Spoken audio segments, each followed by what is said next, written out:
How did a modest KGB agent become potentially the richest man in the world?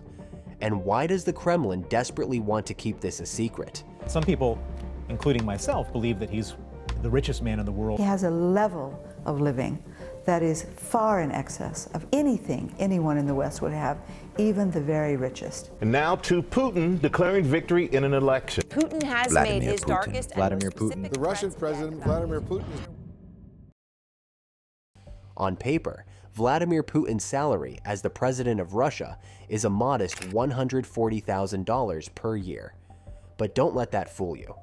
Behind the scenes, Putin has amassed a fortune that would make the czars of old green with envy. According to some estimates, Putin's true net worth could be as high as $200 billion. Yes, you heard that right, $200 billion. That would make him one of the richest men on the planet, possibly even the richest. That's like if you took the entire economy of New Zealand and put it in one man's pocket. But how did a former KGB agent become so unfathomably wealthy? Buckle up, because we're about to take you on a wild ride through the shadowy world of Russian intelligence, oligarchs, offshore accounts, and secret palaces. Our story begins not in the glittering halls of the Kremlin, but in the gritty streets of Cold War-era Leningrad, now St. Petersburg. Putin, born in the post-war Soviet Union, raised in a modest family. Small in stature from a young age, Putin was consistently trying to prove himself. At 15 years old, he set his sights on joining the KGB, the Soviet Union's renowned spy agency. He was in his final year of studying at Leningrad University in 1975 when a stranger tapped him on shoulder, asking him if he was interested in an assignment, Putin's chance to finally prove himself. His time in the KGB, for the most part, was unremarkable, focusing on monitoring foreigners within the Soviet Union instead of a glamorous posting abroad in Germany or Switzerland. In 1985, he finally got his chance. Putin was assigned to an outpost in Dresden, East Germany. This posting would prove crucial to his future empire. Here, Putin wasn't just gathering intelligence, he was making friends in high places and learning the art of moving money discreetly across borders. Sources claim that Putin was involved in operations to smuggle East German money and assets to the West before the fall of the Berlin Wall. This experience gave him intimate knowledge of how to hide and move vast sums of money, knowledge that would serve him well in the years to come. Prominent critic Alexei Navalny said during this time Putin developed one. His life rules: your closest friends are those who have been stealing and cheating alongside you for many years. Putin's time in the KGB wasn't just about espionage and counterintelligence. It was where he began weaving the intricate web of connections that would later form the backbone of his power and wealth. Putin said in his autobiographical book, First Person, "What amazed me most of all is how one man's effort could achieve what whole armies could not." When the Soviet Union collapsed in 1991, Putin returned to Russia and entered politics, working in St. Petersburg for Mayor Anatoly Sobchak.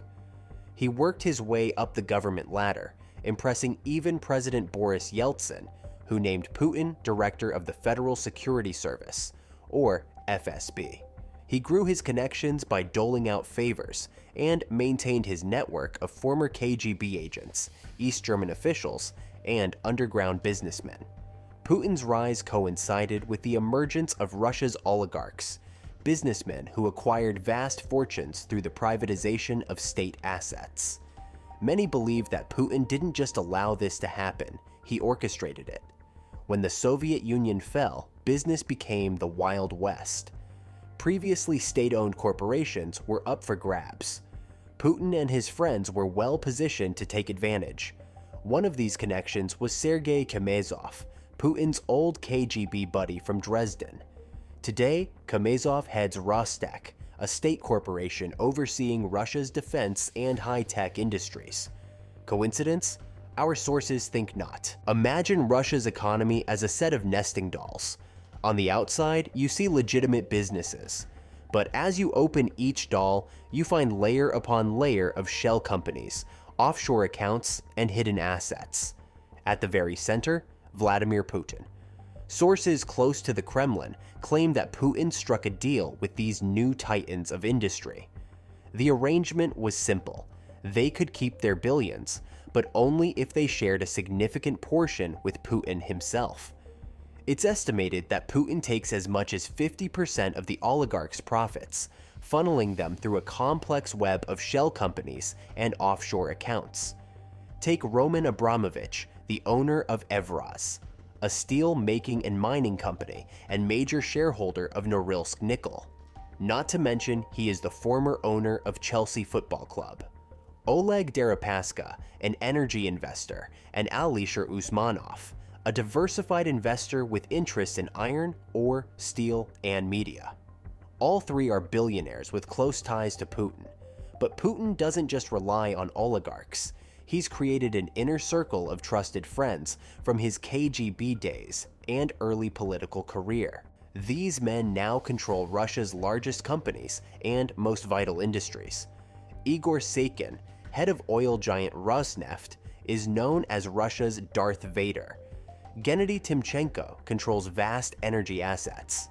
Arkady Rotenberg, Putin's old judo partner, has received billions in state contracts.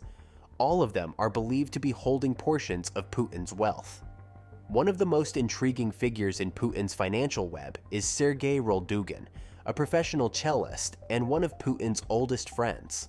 Roldugin somehow came to control companies handling billions of dollars. How does a musician end up at the center of such vast wealth? Many experts believe Roldugin is merely a frontman, a placeholder for Putin's true fortune. As Putin climbed the political ladder, first in St. Petersburg, and then in Moscow, he continued to expand his network. When he became president in 2000, he was perfectly positioned to transform these connections into an empire of wealth. But it's not just about money in the bank. Putin reportedly owns a vast portfolio of luxury properties. There's the infamous Putin's Palace on the Black Sea coast, a $1.4 billion mansion complete with its own casino, church, and pole dancing room. Then there are the dachas scattered across Russia, each more opulent than the last. And let's not forget about his toys. Putin is said to have access to a fleet of 58 aircraft and helicopters. This includes a $716 million plane nicknamed the Flying Kremlin, which is designed to protect Putin in the event of a nuclear attack. The plane boasts a relaxation room, a guest lounge, gym dining room, a bar, and a medical unit. He's also believed to own several superyachts, including the $100 million Graceful. Now, I know what you're thinking. How can one man hide so much wealth? The answer lies in a carefully constructed system of loyalty and fear, built on the foundation of his KGB training and connections. Those who help Putin hide his fortune are rewarded handsomely. Those who threaten to expose it, well, let's just say they tend to have unfortunate accidents. Alexander Litvinenko, a former FSB officer who accused Putin of corruption, died of polonium poisoning in London.